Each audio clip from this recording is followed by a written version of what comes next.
Bismillahirrahmanirrahim. Hello and welcome to program Insight in V News English. Dear viewers, today we'll discuss political change in Bangladesh. After 1.5 years interim government, finally, Bangladesh witnessed today the oath taking of new Prime Minister of Bangladesh, Mr. Tariq Rahman, President of BNP, Bangladesh National Party. Bangladesh National Party won extraordinary seats in recent Bangladeshi election, and as a result, Mr. Tariq Rahman, he finally sworn in today in Dhaka as new elected Prime Minister of Bangladesh.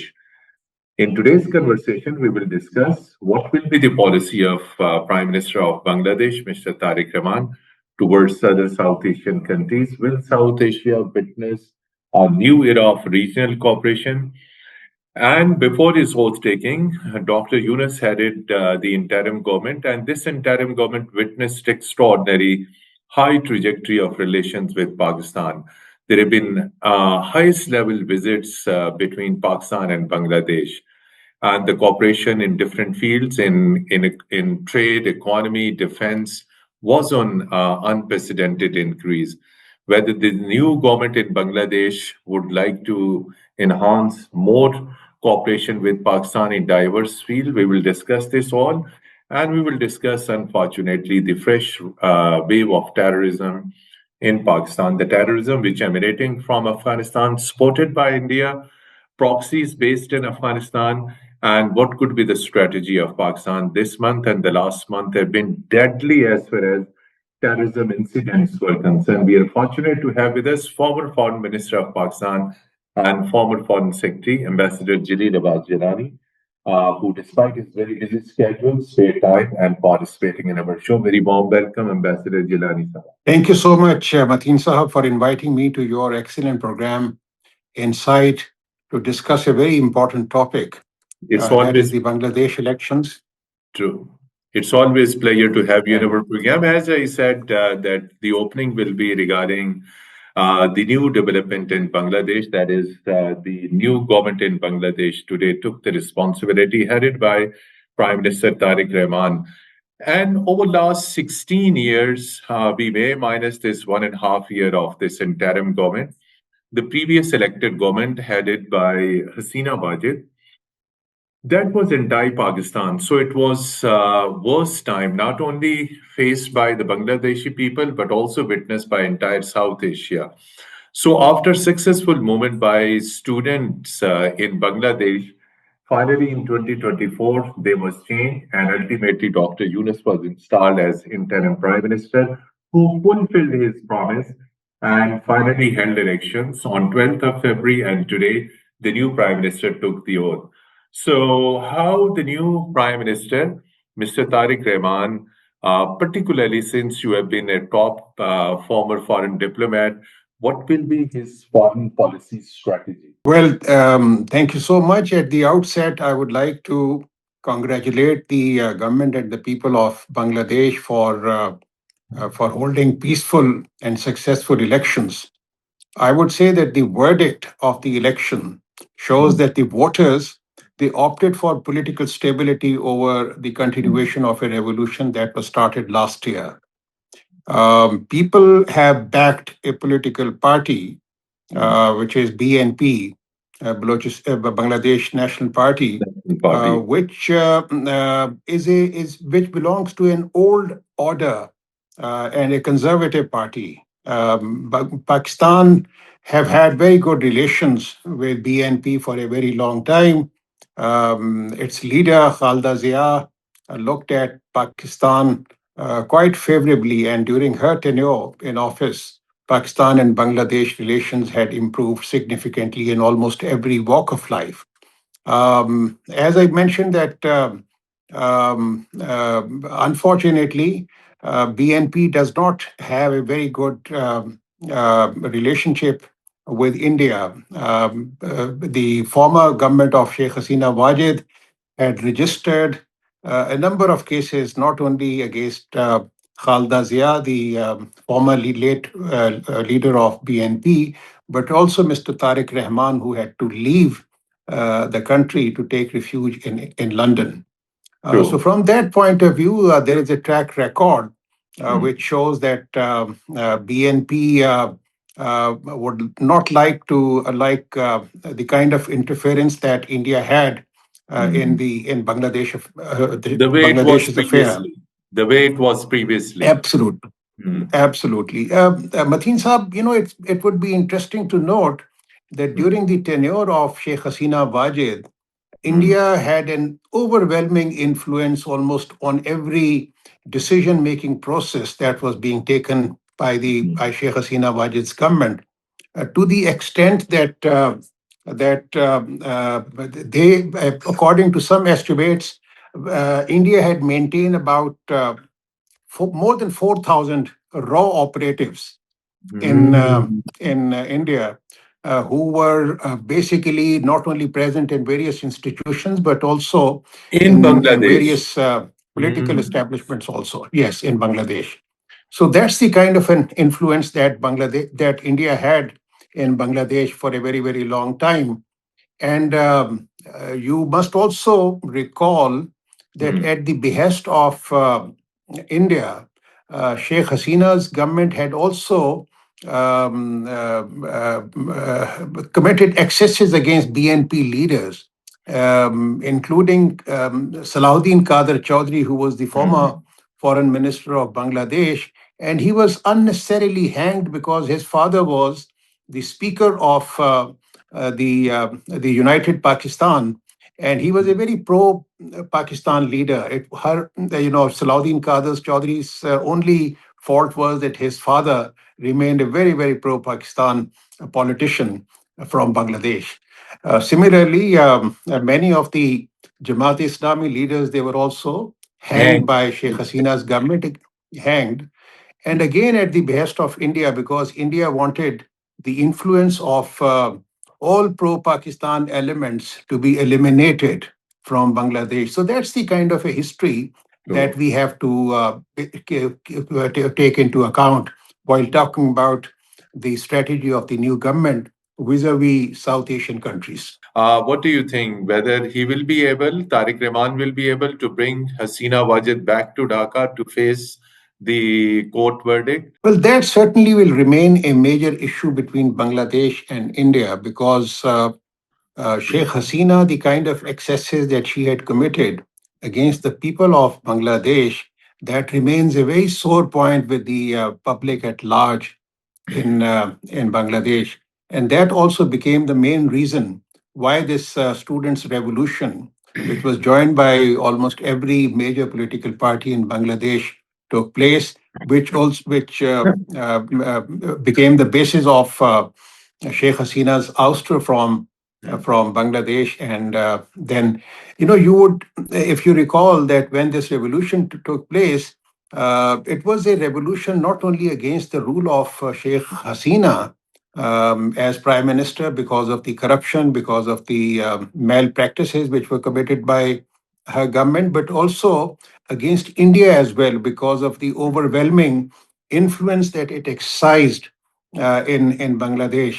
The result was that the protesters, they eliminated and, as a matter of fact, burnt almost all the symbols Everything. which were attached to or linked to the Indian side. So that's the kind of the sentiment that exists in Bangladesh. The major challenge, as I mentioned, would of course remain the implementation of the constitutional reforms Exactly. for Mr. Prime Minister Tariq's government. Mm, The constitutional reforms, which were, according to various reports, the BNP reluctantly endorsed those reforms when they were mm, being introduced by Dr. Muhammad Yunus's interim administration. And almost all political parties they endorsed it, but according to press reports, BNP was a little reluctant on some aspects of the reforms. Reforms mainly included the reduction of the powers of the prime minister and the mm, other government ministers, and empowering the office of the president. mm, Basically, the idea was to create some kind of a balance within all stakeholders in Bangladesh. Similarly, there were also reforms included, related to good governance, establishment of a rule of law, True. educational reforms, Combating corruption. reforms of the Mhm. combating corruptions, political parties reforms. So all those reforms are on the table.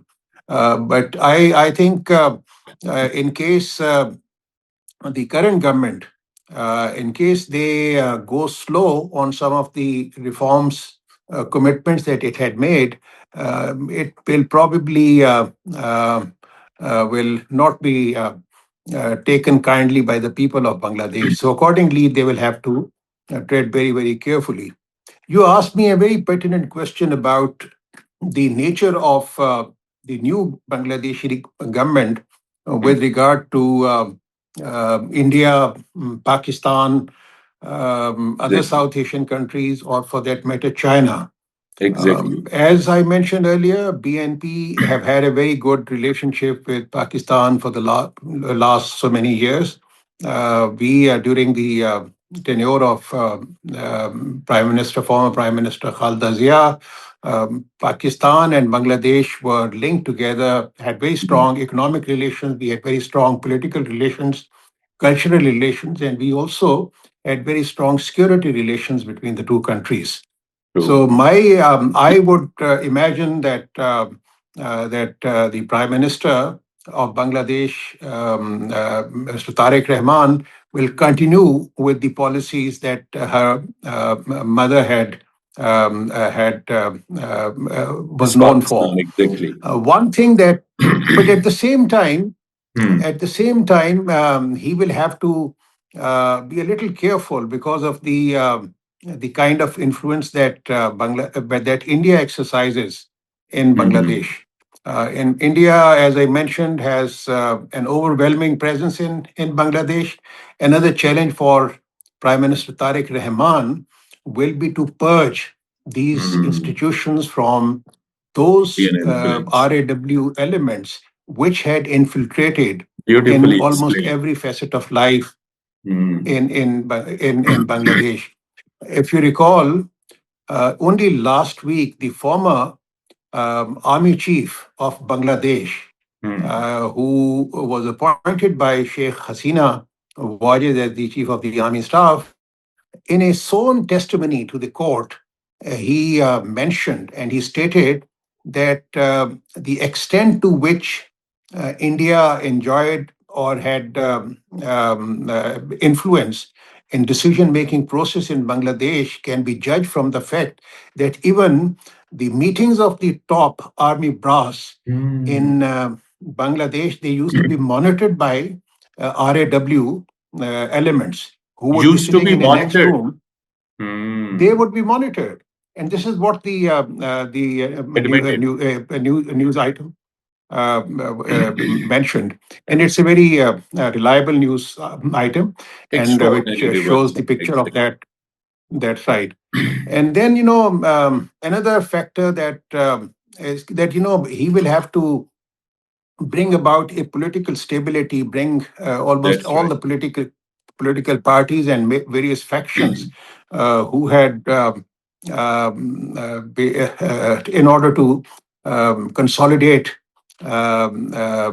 the country, to bring about a degree of stability in the country. With Pakistan, already we have started witnessing signs of improved relationship Exactly. between Pakistan and Bangladesh. In the last couple of months, there have been high-level visits from Bangladesh to Pakistan, and similarly, high-level visits from Pakistan to Bangladesh. Bangladesh, which certainly augurs well. And these uh, visits include the economic people-to-people contacts, promotion of business-to-business contacts between the two countries, and military-to-military contacts between the two countries. And similarly, flights have also been resumed Resumed, between our two exactly. countries. How you see whether SARC could be revived, or as you gave a hint that Pakistan, Bangladesh, Sri Lanka, China, comprising of these new countries minus India, there could be a new bloc, or SARC could be revived now. Well, as you are aware, even the SARC process was initiated by the father of Mr. Tariq Rahman, Yes. former Prime Minister General Ziaur Rahman. Hmm. He had introduced the concept President of Ziaur SARC, Rahman. To and be that's corrected, how President Ziaur Rahman. Exactly. President Ziaur Rahman. President Ziaur Exactly. Rahman, he had laid the foundation of SARC, and Exactly. SARC had done extremely well in terms of promoting economic relations between South Asian countries, in terms of regional connectivity, in terms of people-to-people contacts, easing of visa restrictions between SARC member countries, True. establishment of a SARC bank, SARC university, and Hmm. SARC food bank also. Hmm. These were some very, very significant steps which True. SARC as an institution had taken. But as you rightly mentioned, unfortunately, India is the one which has sabotaged this SARC Hmm. process. Pakistan was to host this SARC summit in 2016, but then Hmm. India opposed it because of its own reasons, to the annoyance of almost every South Asian country. True. So, from that point of view, I would say that Mr. Tariq Rahman will certainly try and revive that process, which Hmm. was initiated by his father, President Ziaur Rahman. And I think, in case India does not show any inclination, Hmm. then the South Asian countries can certainly think of another mechanism, or Hmm. in the shape of an organization that excludes India. How you see this fresh wave of terrorism, which is supported by India, and what is way ahead? How it could be countered effectively? Mateen Saab, it's not only in Pakistan. As a matter of fact, if you look at the history of terrorism, it Hmm. was India which laid the foundation of terrorism in South Asia. Hmm. The You look at the situation in Bangladesh. Look at the situation in Sri Lanka, where the LTTE, Indian exactly. they supported this organization which was involved in terrorism in Sri Lanka. In Bangladesh, also they have been instigating terrorism, and also in Pakistan. In Pakistan, I have absolutely no doubt that they give material, physical, and financial support to various terrorist organizations, including BLA, BRA, Hmm. or TTP, etc. So this is certainly something which is very, very worrying, and this is something which I'm not saying Hmm. on barely on the basis of hearsay. I have seen solid evidence of Hmm. India's support to these organizations. As a matter of fact, we have got the solid evidence in the shape of video recording, Audio.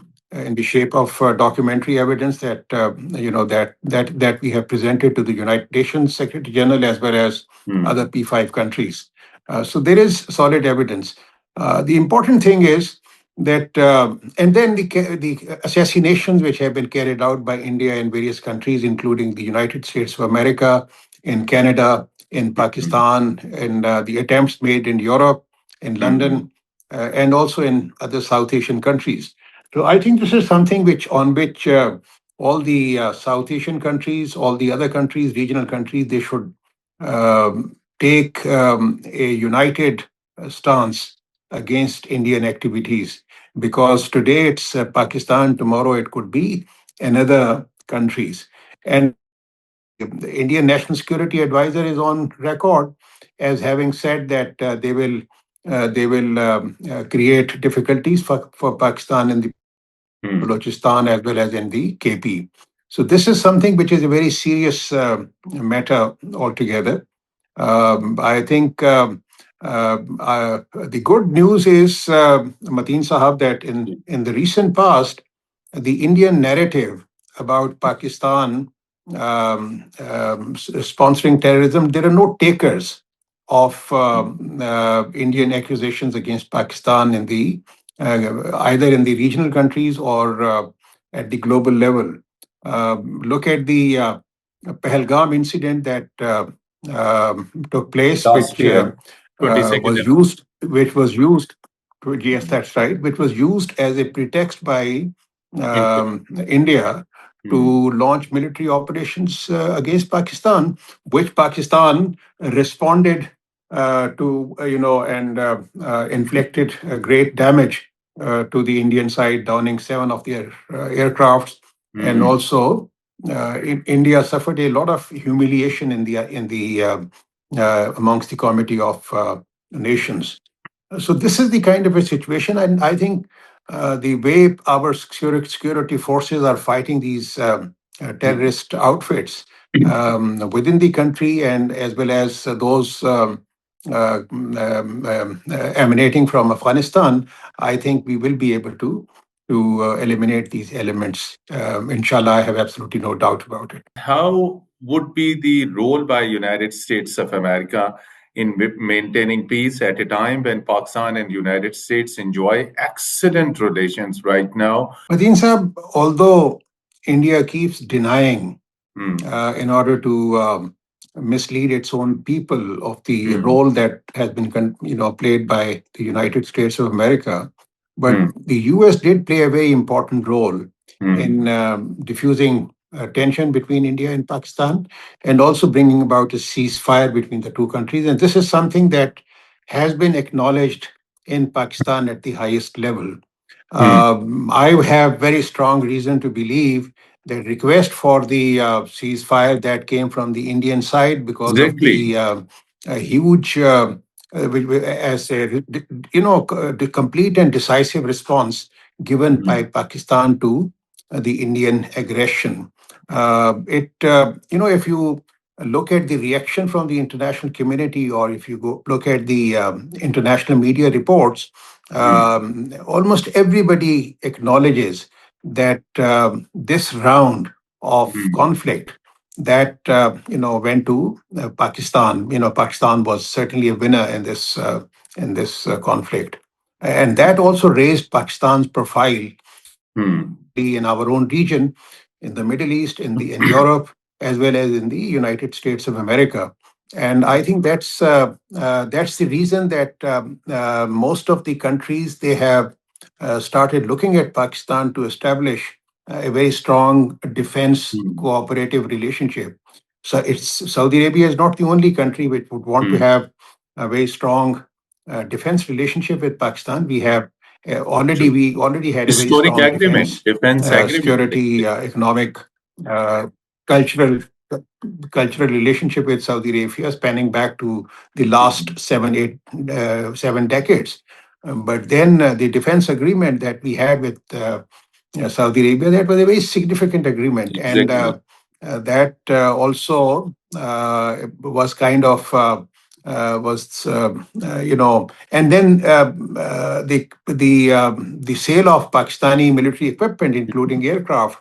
There was a huge surge True. in the sale of Pakistani aircraft as well as the military equipment. So that shows that that various countries had started looking towards Pakistan Pakistan. as a very, very strong military power. And one more important factor that Hmm. we have to keep in mind, that India, which for a very long time had Hmm. been projected as the net security provider Exactly. This I in wanted to hear Asia, from you. True. that image also was Hmm. shattered completely Hmm. after the May last year's conflict between our two countries, because many of the countries, they witnessed that a smaller country was able to withstand the aggression of a major country, that is India, economically stronger country, militarily stronger country. But the kind of resolve that our security forces, Hmm. they showed under the able leader of Chief of Defense Forces, General Hmm. Asim Munir, that, and also the our Air Force and Chief, other exactly. stakeholders, the way they, and Responded. also people's support, and Hmm. also the kind of resolve of the people of Pakistan. I think that was something which was noticed by almost everybody in every corner of the world. One last sentence, where India stands today in South Asia. Previously, as you said, from net security provider to an isolated country. No, certainly. Well, you see, I won't say it is certainly its image. Image. as a big power in South Asia has been shattered to a large extent. You must have learned recently that they are acquiring military equipment worth $125 billion, Mm, including a large number of Rafale aircrafts mm, and many other, lethal equipment. But the mm, point is that Pakistan, because of its own strength, mm. Pakistan will be seen certainly as a bulwark against the Indian aggression by almost every South Asian country. And within South Asia also, I would say that India's uh, policies have been greatly undermined.